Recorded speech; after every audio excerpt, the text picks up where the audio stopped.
ये वीडियो थोड़ी सी अलग है। इस वीडियो में मैं कुछ आपको एक्सप्लेन नहीं करूंगा, कोई कॉन्सेप्ट नहीं समझा रहा हूँ, क्योंकि मुझे बहुत सारे कमेंट्स आए थे पिछले 1-2 महीने में जिनका मैं जवाब नहीं दे पाया हूँ या फिर अच्छे से नहीं दे पाया हूँ। तो हमने सोचा है कि इस वीडियो में हम वो सारे कमेंट्स उठाएंगे और जितने कमेंट्स का जवाब दे सकते हैं उन सबका जवाब देंगे इस वीडियो के थ्रू। तो अब शुरू करते हैं इस वीडियो को। सर कितने म्यूचुअल फंड पोर्टफोलियो में होने चाहिए? देखिए, इसका कोई राइट और रॉन्ग आंसर नहीं है, मैं अपना बता देता हूँ। बेसिकली जनरली आप 4 या 5 म्यूचुअल फंड खरीद के वो काफी होते हैं एक पोर्टफोलियो में। ऑनेस्टली बताऊँ, स्मॉल कैप है, मिड कैप है, लार्ज कैप है, कोई इंफ्रास्ट्रक्चर का फंड है, कोई इंटरनेशनल फंड है, पर अगेन हर एक की सिचुएशन अलग अलग होती है और उसके बेसिस पे आप इन्वेस्ट करते हो। ठीक है, तो generally rule of thumb 5-6 funds काफी होते हैं, इससे ज्यादा आपको जरूरत पड़ती नहीं है। पर दूसरी बात यह है, अगर आप बहुत ज्यादा पैसे इन्वेस्ट करते हो, आप करोड़ों रुपए इन्वेस्ट कर रहे हो और वो हर एक के लिए अलग अलग हो सकते हैं, बहुत ज्यादा पैसे, तो जनरली मैं प्रेफर नहीं करता एक ही एएमसी को सारा पैसा देना। फॉर एग्जाम्पल, मैं अगर मोतीलाल ओसवाल में सारा पैसा लगा रहा हूँ तो मैं शायद कंफर्टेबल फील नहीं करता कि मैं सारे पैसे वहीं लगा दूं, या मैं नवी को दे रहा हूँ तो मैं सारे पैसे वहां लगा दूं, या मैं एचडीएफसी को दे रहा हूँ मैं सारे पैसे वहां लगा दूं। तो मैं क्या करता हूँ, अगर मैं स्मॉल कैप फंड भी ले रहा हूँ मान लेते हैं और मैं उसमें 2 करोड़ रुपए इन्वेस्ट कर रहा हूँ, तो मैं एक ही स्मॉल कैप में 2 करोड़ इन्वेस्ट नहीं करूंगा। मैं जनरली ये करता हूँ, उसको 2 या 3 पार्ट में तोड़ देता हूँ। इस केस में से मान लेते हैं मैंने क्वांट का स्मॉल कैप ले लिया 1 करोड़ का और मैंने नवी का स्मॉल कैप ले लिया 1 करोड़ का। दोनों इंडियन स्मॉल कैप में इन्वेस्ट कर रहे हैं, पर मेरे पैसे स्प्लिट हो गए नवी में और क्वांट में। मैं थोड़ा कंफर्टेबल फील करता हूँ इस चीज में, इसलिए मैं जब पैसे बढ़ जाते हैं तो थोड़ा तोड़ देता हूँ। वो आप भी फॉलो कर सकते हो, पर generally rule of thumb 5-6 mutual fund बहुत होते हैं, पैसे बहुत ज्यादा है, आपको रिस्क अपना और कम करना है तो थोड़े बढ़ा सकते हो 8-10 पे। कोई राइट रॉन्ग आंसर नहीं है, बेसिकली पॉइंट इतना है, आपको अपनी सिचुएशन देख के जो लॉजिकल स्टेप है वो लेना है। अगर पोर्टफोलियो में 5 है या 10 है फर्क ही नहीं पड़ता। ग्रो, ज़ीरोधा जैसे प्लेटफॉर्म्स हैं जो यूनिफाइड फॉर्मेट में सारे दिखा देते हैं, आपके पास भले ही 5 हो या 10 हो फर्क पड़ेगा नहीं। तो आपको जो सही लग रहा है आप फॉलो कर सकते हो। हाँ, लेकिन सोच के लेना जो भी फंड लेना कि आप क्यों ले रहे हो और क्या देख रहे हो उसका रिटर्न अगले 5-10 साल में। बेस्ट स्टॉक बताएं फॉर लॉन्ग टर्म। ये मैं आपको नहीं बता पाऊंगा best stock for long term. मेरा पर्पस ही इस चैनल का दूसरा है, मैं सिखाना चाहता हूँ कैसे आपको एनालाइज करना है कंपनीज को, स्टॉक्स खरीदने। हाँ, जरूर कुछ टाइम के बाद मैं ऐसी वीडियो जरूर बनाऊंगा जिसमें बताऊंगा मेरे फेवरेट कंपनीज कौन सी हैं, मेरे फेवरेट स्टॉक्स कौन से हैं जो मैं होल्ड करता हूँ, जो मैं खरीद रहा हूँ। रिकमेंडेशन भले मेरी ना हो, मैं खरीद रहा हूँ क्योंकि ये रीजन है उसके। आप वो रीजन देख के आपको सही लगे तो आप भी खरीद सकते हो, पर उसमें भी टाइम है। पहले आप सीखिए कैसे एनालाइज करना है। जब मैं वीडियो नहीं बना पाऊंगा तब भी आप खुद से स्टॉक्स पिक करना आपको आना चाहिए। तो मुझसे पूछने के बजाय आपके पास वो नॉलेज होनी चाहिए कि आप खुद से स्टॉक पिक कर पाओ, और वही इस चैनल का गोल है। भाई क्या ये इन्फ्लुएंसर्स जो बोलते हैं 15 ईयर्स एंड 15% अप्रॉक्सीमेटली अगर इन्वेस्ट किया तो 1 करोड़ बन जाते हैं, क्या ये सच है? Because I don't think so. Please reply और any suggestions to achieve 1/2 crore. सबसे बड़ा सवाल, आपको ऐसा क्यों लगता है कि ये झूठ है? और ये प्योरली मैथमेटिकल है। अगर आपको सिंपल जवाब दूं मैं तो हाँ, ये एकदम सच है। जो भी इन्फ्लुएंसर्स बोलते हैं ये बात, 15 ईयर्स तक अगर आप 15,000 इन्वेस्ट करेंगे और 15% आपको रिटर्न मिलेगा तो आपके 1 करोड़ बन जाएंगे। और ये रैंडम नहीं है।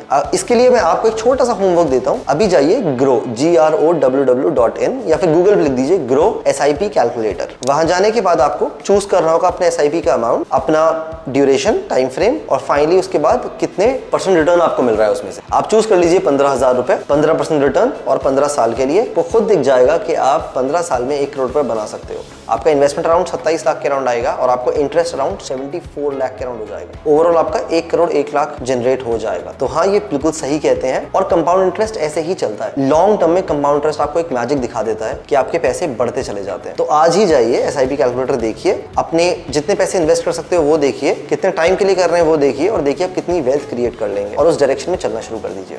सर, म्यूचुअल फंड में मार्केट डाउन कब है, हाई कब है, ये कैसे पता लगेगा? तो अगर आपने मेरी म्यूचुअल फंड की सीरीज देखी चैनल पे तो आपको पता होगा क्या होते हैं म्यूचुअल फंड। अगर आपने नहीं देखी है तो प्लीज पहले वो तीनों वीडियो जरूर देख लीजिएगा म्यूचुअल फंड्स के। अब म्यूचुअल फंड्स कहाँ पे इन्वेस्ट करते हैं? स्टॉक्स में ही करते हैं। अगर हम इक्विटी म्यूचुअल फंड्स की बात करें तो स्टॉक मार्केट में करते हैं। तो म्यूचुअल फंड की मार्केट कुछ नहीं होती है, स्टॉक मार्केट की बात कर रहे हो आप बेसिकली, क्योंकि वो वही इन्वेस्ट कर। अगर स्टॉक मार्केट की बात करूं मैं, आपको ये देखना है कब आपको सेल करना है, कब आपको बाय करना है, कब वो टाइम आ गया है बेचने का, कब वो ओवर वैल्यूड है, कब अंडर वैल्यूड है। कोई भी बहुत आसान काम नहीं है, बहुत डिफिकल्ट काम है। पर थोड़ा सा होमवर्क मैं आपको दे देता हूँ जिससे आप ये समझ सकते हो। इनफैक्ट अगले स्टॉक मार्केट की सीरीज में मैं सारी वीडियोस बनाने वाला हूं जिसके थ्रू आप एनालाइज करोगे कैसे आपको कंपनी को एनालाइज करना है, मार्केट को एनालाइज करना है, और कब ज्यादा पैसे डालने हैं, कब SIP करनी है, कब लमसम करना है। छोटा सा होमवर्क ये है, PE रेशो के बारे में पढ़िए आप थोड़ा सा, क्या होता है PE रेशो, और निफ्टी का, सेंसेक्स का PE रेशो देखिए, हिस्टोरिकली क्या रहा है, अभी क्या है। उससे आपको ये समझ में आएगा मार्केट इस टाइम ओवर वैल्यूड है कि अंडर वैल्यूड है। ये हो गई पहली बात। दूसरी बात है, आप देख सकते हो MMI, टिकर टेप एक कंपनी है, टिकर टेप का MMI मार्केट मूड इंडेक्स, उससे भी आप ये एनालाइज कर सकते हो मार्केट का मूड कैसा है इस टाइम। क्या वो ग्रीड में है, क्या वो फियर में है, उसके बेस पर डिसीजन ले सकते हो। अब ये सिर्फ 2 चीजें बता रहा हूँ मैं आपको, पर बहुत सारी चीजें आपको देखनी चाहिए इन्वेस्ट करने से पहले। प्लस ये भी इंपॉर्टेंट है आप कहाँ पे इन्वेस्ट कर रहे हो। मान लीजिए मैं स्मॉल कैप्स में इन्वेस्ट कर रहा हूं, तो मैं जरूर देखूंगा पिछले 3 साल में स्मॉल कैप्स ने कितना रिटर्न दिया है, मार्केट अभी कहाँ एग्जिस्ट करती है, और मार्केट फॉरवर्ड लुकिंग होती है, जो जानना बहुत जरूरी है। अगले 6 महीने 1 साल में ऐसा क्या होने वाला है और आपको क्या लगता है, क्या उससे मार्केट ऊपर जाएगी या नीचे जाएगी, तो उसके थ्रू आप एक डिसीजन ले सकते हो। अगेन आप लोएस्ट और हाईएस्ट मार्केट कभी निकाल नहीं पाओगे, निकालने की जरूरत भी नहीं है, इलॉजिकल है। बस आप ये डिसीजन ले सकते हो कब मुझे थोड़ी प्रॉफिट बुकिंग कर लेनी चाहिए और कब मुझे ज्यादा पैसे बल्क में डाल देने चाहिए। मैं इस अगली कुछ वीडियोस में ये पूरा कॉन्सेप्ट एक्सप्लेन करने की कोशिश करूंगा, तो आप देखते रहिए वीडियोस, डेफिनेटली आपको काफी आइडिया मिल जाएगा उस बात से। बहुत सारे स्टॉक सेबी रजिस्टर बोलते हैं कि म्यूचुअल फंड लेके कोई फायदा नहीं, इससे ज्यादा रिटर्न स्टॉक्स में मिलते हैं। What is your opinion? बिल्कुल सही बात है ये, लेकिन इसमें एक सबसे इंपॉर्टेंट पॉइंट है जो आपको जानना होगा, वो ये है कि सिर्फ तब जब आपको बहुत नॉलेज है स्टॉक्स की। अब ये बताओ मुझे, म्यूचुअल फंड्स होते ही क्यों हैं, एग्जिस्ट ही क्यों करते हैं? इनका फायदा ही ये है कि रिटेल इन्वेस्टर्स जैसे लोग जो ज्यादा टाइम लगा नहीं पाते स्टॉक मार्केट में, समझ नहीं पाते कंपनी कौन सी बेहतर है कौन सी बुरी है, पोर्टफोलियो बना नहीं पाते, उनके लिए एक प्रोफेशनल इंसान स्टॉक्स पिक करता है और एक पोर्टफोलियो बनाता है। इसलिए तो है म्यूचुअल फंड्स, ताकि जो आपको नॉलेज नहीं है उसके बिना भी आप लॉस ना करो मार्केट में। तो इसका आंसर सिंपल सा ही है, अगर आपको बहुत नॉलेज है तो हाँ डेफिनेटली मैं भी वही बोलता हूँ, आपको म्यूचुअल फंड की जगह स्टॉक्स में आ जाना चाहिए। लेकिन अगर आपको नॉलेज नहीं है तो बेस्ट ऑप्शन आपके लिए म्यूचुअल फंड्स है। अगर आप कम नॉलेज के साथ स्टॉक्स खरीदोगे 90% चांस है कि आप लॉस ही करोगे, और आप जीरो नॉलेज के साथ भी अगर म्यूचुअल फंड्स में आओगे 90% चांस है तभी आप प्रॉफिट ही करोगे। बस ये फर्क है जो आपको जानना बहुत जरूरी है। डायरेक्ट फंड ले या रेगुलर फंड? इसका सिंपल आंसर है डायरेक्ट लेना है आपको हमेशा। रेगुलर फंड का कॉन्सेप्ट ही मुझे बहुत ही इलॉजिकल लगता है। रेगुलर फंड का कॉन्सेप्ट ये होता है कि आपको म्यूचुअल फंड लेना है, उसमें भी एक ब्रोकर है बीच में जो आपको सजेस्ट कर रहा है कौन सा म्यूचुअल फंड लेना है। वो आप इस चैनल के थ्रू समझ सकते हो कौन सा म्यूचुअल फंड खरीदने हैं आपको, तो आपको जरूरत नहीं है किसी ब्रोकर की इसके बाद। और तो आपको हमेशा डायरेक्ट फंड लेना है। ग्रो ज़ीरोधा से अगर आप लेते हो तो वो डायरेक्ट ही फंड चूज करना हमेशा, तो आपको कमीशन कम देने पड़ेंगे और आपका मैक्सिमम प्रॉफिट होगा। तो answer is always go for direct fund, always. Sir मैं एक स्टूडेंट हूँ, मैंने आज ग्रो में डीमैट अकाउंट बनाया है। ग्रो को दी हुई हमारी personal details like pan, Aadhaar and mobile number safe रहता है? हाँ जी, बिल्कुल सेफ रहता है। ग्रो एक बहुत ही रेप्यूटेड कंपनी है, ऐसी कोई रैंडम कंपनी नहीं है, रजिस्टर्ड है। ये वैसे ही जैसे आप HDFC बैंक में किसी प्राइवेट बैंक में अकाउंट खुलवाते हो तभी डिटेल्स अपनी देते हो, मोबाइल नंबर, ईमेल सब, और ट्रस्ट करते हो उस प्राइवेट कंपनी को। क्यों? क्योंकि वो रजिस्टर्ड है। अगर कुछ करते हैं वो फ्रॉड तो आप कोर्ट केस कर सकते हो और आप बहुत सारी अथॉरिटीज के पास जा सकते हो। वैसे ही ग्रो एक काफी रेप्यूटेड कंपनी है। जो भी डिटेल्स आपने दी है ग्रो को, वो बिल्कुल मैक्सिमम कोशिश करेंगे उसको सेफ रखने की, तो आपको वो टेंशन लेने की जरूरत है नहीं। ग्रो, ज़ीरोधा, ये सारी बहुत रेप्यूटेड कंपनीज हैं। आप आराम से विदाउट एनी रिस्क आराम से सब डिटेल्स दे सकते हो और अपनी ट्रेडिंग इन्वेस्टिंग शुरू कर सकते हो। Sir, I'm a homemaker plus toddler's mom at the age 32. I just started investing 9 months ago. I'm investing 50% salary of my husband in mutual funds. At what age I'll retire or financially free? I bought some stocks also. I'm residing in rented house. Should I shift my place at another cheaper rented house for saving money? काफी सारे सवाल है इसमें आपके, और मुझे काफी सारी चीजें नहीं पता हैं जिसकी वजह से शायद मैं आपको एकदम परफेक्ट आंसर ना दे पाऊं, पर मैं कोशिश करता हूं आपको अपना लॉजिक बताने का। देखिए, पहली बात, मुझे नहीं पता आप कितनी सैलरी है आपके हस्बैंड की और आप कितना इन्वेस्ट कर रहे हो। जो आप मतलब 50% कर रहे हो, मुझे नहीं पता। अब मैं अज्यूम कर लेता हूँ 1 लाख सैलरी है और आप 50% इन्वेस्ट कर रहे हो, तो मतलब 50,000 रुपए आप इन्वेस्ट कर रहे हो हर महीने मार्केट में, म्यूचुअल फंड में या स्टॉक मार्केट में। अब दूसरी बात, आपने बोला किस एज, आपकी अभी एज 32 है और आप किस एज तक फाइनेंशियली फ्री या रिटायर हो सकती हैं। अब देखिए, ये बड़ा इंपॉर्टेंट फैक्टर है समझने के लिए कि इसकी डेफिनेशन क्या है फाइनेंशियली फ्री की। कुछ लोग की अलग होती है, कुछ लोगों की अलग होती है। मैं ऐसे लोग भी जानता हूँ जो महीने के 2 लाख रुपए खर्च करते हैं, इनके एक्सपेंसेस 2 लाख रुपए, और मैं ऐसे लोग भी जानता हूँ जिनके महीने के एक्सपेंसेस 25,000 रुपए। अब इन दोनों का फाइनेंशियल फ्री की डेफिनेशन काफी अलग होगी। फॉर एग्जाम्पल, फाइनेंशियल फ्री हम कब होते हैं? अब ऐसे में एग्जाम्पल बताता हूँ आपको। मान लीजिए मेरे महीने के 1 लाख रुपए खर्च होते हैं अभी मेरे करंट लाइफस्टाइल को सपोर्ट करने के लिए, और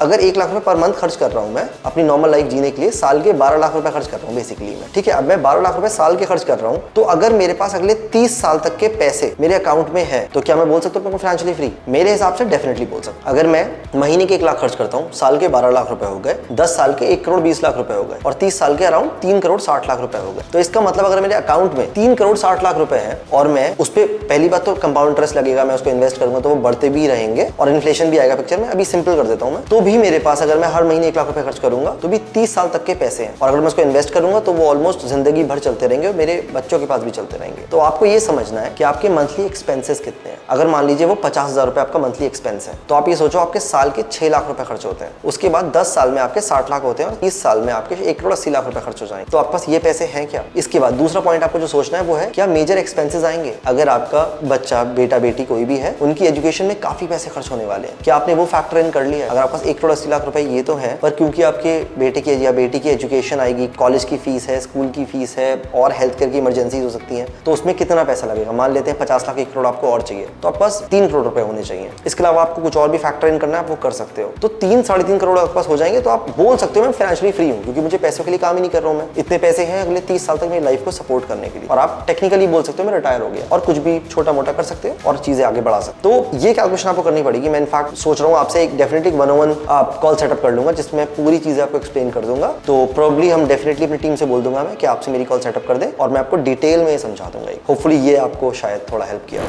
sir, mutual fund and stocks पर टैक्स कैसे लगता है और कितना लगता है? एक वीडियो बना दो प्लीज। ठीक है, मैं इसकी वीडियो बना दूंगा। हालांकि मैंने इसका एक शॉर्ट बनाया था, अगर आप मुझे इंस्टाग्राम पे फॉलो नहीं करते हो तो मुझे इंस्टाग्राम पे फॉलो कर लीजिए। दिलनवाज वारसी नाम से और क्वेश्चन टैक्स नाम से है, आप चेक कर लेना। मेरे डिस्क्रिप्शन, मेरे यूट्यूब में भी लिंक्स में है मेरा इंस्टाग्राम चैनल, तो आप वहां देख सकते हो। खैर, आपका अगर आंसर मैं बताऊं छोटा सा, तो 2 टैक्स होते हैं मेजरली। इसको बोलते हैं कैपिटल गेन्स टैक्स। इसमें 2 पार्ट्स होते हैं, short term capital gains, long term capital gain. जब आप 12 महीने से पहले कोई भी चीज स्टॉक से म्यूचुअल फंड खरीद के बेच देते हो, तो उसमें बोल लगाता है short term capital gain, which is 15%। आपको जो प्रॉफिट हुआ है उसका 15% देना होगा एज टैक्स। और अगर आप 12 महीने से ज्यादा होल्ड करते हो अपने इन्वेस्टमेंट को, उसके बाद बेचते हो, तो आपको देना होता है LTCG, इसको बोलते हैं लॉन्ग टर्म कैपिटल गेन। ये होता है 10%। जो आपको प्रॉफिट हुआ है उसका 10% आपको टैक्स देना है। अब LTCG में अगर आपको 1 लाख तक का प्रॉफिट हुआ है तो आपको कोई टैक्स देना नहीं होता। हर साल 1 लाख तक का माफ होता है प्रॉफिट, उसके ऊपर आपको टैक्स देना होता है 10% पे। ये है कैपिटल गेन्स टैक्स। इसके अलावा डिविडेंड का टैक्स अलग होता है। अगर आपको जो म्यूचुअल फंड है या स्टॉक्स है उससे डिविडेंड आ रहा है, तो वो आपका इनकम टैक्स का जो ब्रैकेट है उसके बेसिस पे टैक्स चार्ज होता है। फॉर एग्जांपल, आपकी सैलरी 10-15 लाख रुपए और आपका टैक्स स्लैब 5%, 10%, 15% जो भी है, उसके ऊपर ये भी पैसे ऐड हो जाएंगे और आपको उसके ऊपर टैक्स देना पड़े। तो ये होते हैं कैपिटल गेन्स टैक्स और डिविडेंड पे टैक्स। मैंने वो शॉर्ट बनाया, वो जरूर देख लेना। और मैं, अगर आपको अभी भी कंफ्यूजन है तो कमेंट में पूछ लीजिएगा, मैं इसको और एक्सप्लेन कर दूंगा डिटेल में आपको। वन क्विक क्वेश्चन, आपने लॉन्ग वीडियो में Motilal Oswal Nasdaq mutual fund को अपना फेवरेट बोला था, लेकिन आपने एक वीडियो में ये भी कहा था कि 5 इयर्स रिजल्ट देखो। अगर मैं मोतीलाल के 5 इयर्स के रिजल्ट देखूं तो वो 22.8% है, और अगर क्वांट स्मॉल कैप देखूं तो इट्स 39.4%। फिर भी आपका फेवरेट मोतीलाल क्यों है, क्वांट वाला म्यूचुअल फंड क्यों नहीं? काफी इंटरेस्टिंग क्वेश्चन है आपका, काफी ज्यादा और काफी लॉजिकल क्वेश्चन भी है टू बी ऑनेस्ट, और मैं इसको अच्छे से आंसर करना चाहता हूँ। देखिए, पहली बात, Motilal Oswal Nasdaq 100 fund of fund कहाँ पे इन्वेस्ट करता है, पहले आप ये देखिए। वो नैस्डैक 100 इंडेक्स में इन्वेस्ट करता है, उसके ऊपर जो ETF है उसके ऊपर। और नैस्डैक क्या है, यूएस का एक इंडेक्स है जिसमें टेक कंपनीज है मेजरली। अब सबसे पहली बात जो आपको समझनी है वो ये है, जो आपने कई बार सुना भी होगा, म्यूचुअल फंड की जो पास्ट की परफॉर्मेंस होती है वो सेम फ्यूचर की होगी, ये कोई गारंटी नहीं होती है। और क्यों? क्योंकि चलिए आपकी दुकान है, मान लेते हैं आपकी कोई दुकान है और पिछले कुछ सालों में ये आपकी फार्मा कंपनी है, आप दवाएं बनाते थे, और जब कोविड आया था उस टाइम पे आपका जो बिजनेस है वो बहुत सही चला, क्योंकि ऑब्वियसली कोविड के टाइम पे बहुत ज्यादा लोगों को जरूरत चाहिए पड़ी थी इन चीजों की। आप ऑक्सीजन का सिलेंडर मान लो आप बेचते थे, वो बहुत बिका होगा उस टाइम। आप जो उस 3 साल में आपका रिटर्न आया, क्या वो आगे के 10 साल भी सेम आएगा? प्रॉब्ली नहीं आएगा। क्यों नहीं आएगा? जैसे कि एक बिजनेस फ्लक्चुएट करता है बेस्ड ऑन मार्केट की सिचुएशन, वैसे ही आपके म्यूचुअल फंड भी स्टॉक्स में तो इन्वेस्ट कर रहे हैं, और वो स्टॉक्स इवेंचुअली क्या है, कंपनी तो है जो बिजनेस कर रही है, तो वो भी फ्लक्चुएट करती है। अब नैस्डैक मेरा फेवरेट क्यों है, Nasdaq 100 fund of fund Motilal Oswal का? क्योंकि वो नैस्डैक में इन्वेस्ट करता है और नैस्डैक में है टॉप टेक कंपनी, जैसे कि Google, Nvidia, Facebook, Microsoft, US की टॉप टेक कंपनी। और इन पे मैं बुलिश क्यों हूं? क्योंकि एआई का थीम आजकल बहुत चल रहा है, विच इज आर्टिफिशियल इंटेलिजेंस। मैं खुद भी काम करता हूं इन चीजों पे, तो मुझे पता है अगले 10 सालों में मुझे जो लगता है वो ये है कि बहुत सारी कंपनीज एआई पे काम करने वाली है। और ऑलरेडी भी आप देखोगे तो एनवीडिया जैसी कंपनी बहुत ग्रो कर चुकी है बिकॉज एआई की वजह से।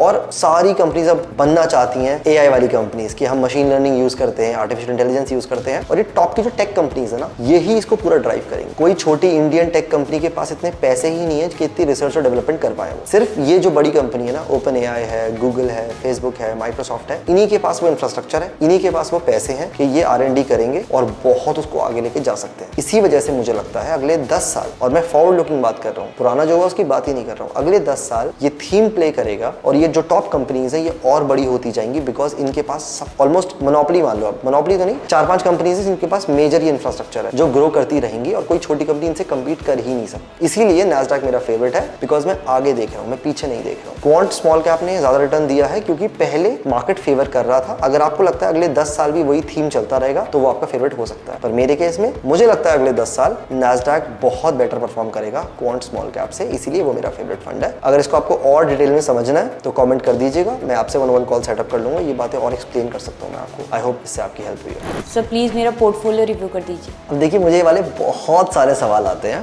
पोर्टफोलियो रिव्यू करने के लिए, और आप लोग मुझे बस 4-5 फंड बता देते हो कि मैंने इस फंड में 5,000 लगाए हैं, इसमें 2,500, इसमें 2,000, इसमें 1,000, और बताइए ये सही है कि नहीं। ये मेरे लिए प्रैक्टिकली इम्पॉसिबल है बताना कि ये पोर्टफोलियो सही है कि नहीं। क्यों? क्योंकि जैसे कि मैंने आपको वीडियोस में एक्सप्लेन किया है, इसके लिए मुझे आपसे बहुत सारे सवाल पूछने होंगे। आपका गोल क्या है, आप कितने साल के लिए इन्वेस्ट कर रहे हो, आपकी सैलरी कितनी है, आपकी एक्सपेंसेस कितने हैं, आपकी सेविंग्स कितनी है, उसमें से कितने पैसे आप इन्वेस्ट कर रहे हो, आपकी कोई डिपेंडेंसी तो नहीं है। अगर आपकी ऊपर ज्यादा रिस्पॉन्सिबिलिटीज हैं आपकी वाइफ की, आपके किड्स की, तो उनके लिए आपने पैसे सिक्योर कहीं कर रखा है कि नहीं कर रखा है। ऐसे बहुत सारे सवाल हैं जो अगर आप मुझे बताओगे तभी मैं आपको हेल्प कर पाऊंगा कि पोर्टफोलियो सही है कि नहीं। और जो आपका गोल है, अगर मुझे वही नहीं पता तो मैं कैसे बताऊं कि ये सही है कि नहीं है। अगर आप एक हाई रिस्क इन्वेस्टर हो जो सिर्फ 10 साल के लिए इन्वेस्ट कर रहे हो और बहुत सारे पैसे ग्रो करना चाहते हो तो एक अलग पोर्टफोलियो होगा। अगर एक बहुत लो रिस्क इन्वेस्टर हो आप कि चाहते हो मेरे पैसे ग्रो ना करे पर रिस्क भी कम रहे, तो एक अलग पोर्टफोलियो होगा। इसी वजह से मैं अपने हर वीडियो में आजकल बोल देता हूं कि कमेंट सेक्शन में आप कमेंट कर दीजिए, और हर वीक हम एक लकी विनर पिक करते हैं और उस लकी विनर से हम कॉल शेड्यूल करते हैं 101, जिसमें 1 घंटे की कॉल होती है। आप मुझे सब कुछ बता सकते हो और मैं आपको पूरा कोशिश करता हूं हेल्प करने के लिए कैसे एक बेस्ट पोर्टफोलियो आपको बनाना है। तो मेरी वीडियोस पर आप कमेंट करते रहिए। टाइम कम है मेरे पास बहुत सारे कमेंट्स आते हैं, तो मैं कोशिश कर रहा हूँ जितने ज्यादा लोगों से बात कर पाऊँ कर लेता हूँ, पर आप कमेंट करते रहिए। डेफिनेटली आपके साथ भी जरूर मैं बात करूंगा और हम उसे 1 घंटे में ये सारी बातें डिटेल में करेंगे कि आपके लिए क्या बेहतर है लेना और कैसे आपको पोर्टफोलियो बनाना चाहिए।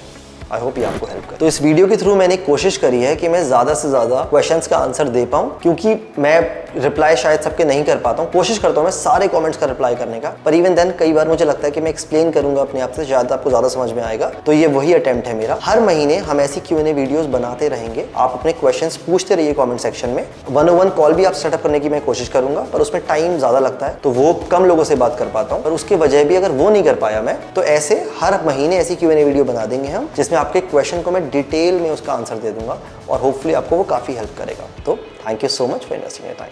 Keep investing in your dreams.